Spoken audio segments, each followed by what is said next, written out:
रसिक हो नमस्कार. साधना जोशी बोलू मराठी या YouTube चॅनलवर आपणा सर्वांचं पुन्हा एकदा मनपूर्वक स्वागत आणि दिवाळीच्या खूप खूप शुभेच्छा.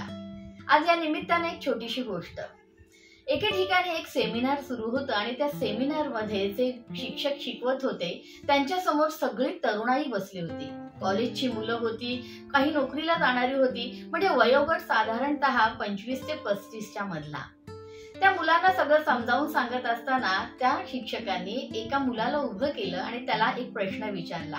ते म्हणाले की समज तू जुहू चौपाटीवर फिरतोयस मुंबईमध्ये आणि तुझ्या समोर एका सुंदर मुलीचा चेहरा आला किंवा ती मुलगी तुझ्या समोरून जात असेल तर तू काय करशील? तो चटकन म्हणाला, मी तिला डोळे भरून पाहिन. त्या शिक्षकाने पुढचा प्रश्न विचारला की ती तुला सामोरी जाऊन पुढे निघून गेली तर तू काय करशील?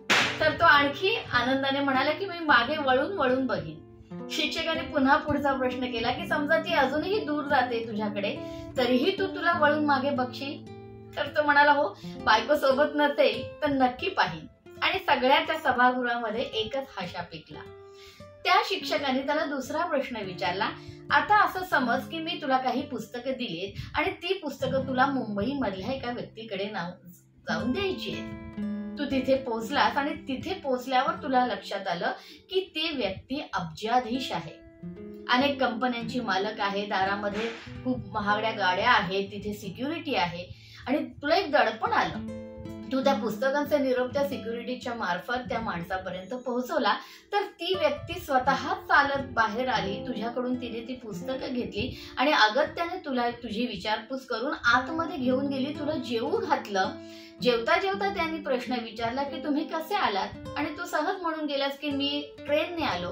त्या व्यक्तीने स्वतःची गाडी, स्वतःचा ड्रायव्हर तुझ्या सोबत दिला, तुला घरी पोहोचवण्याची व्यवस्था केली आणि तू घरी पोहोचतोयस ना पोहोचतोयस तोपर्यंत त्यांचा फोन आला की तुम्ही व्यवस्थित घरी पोहोचलात का?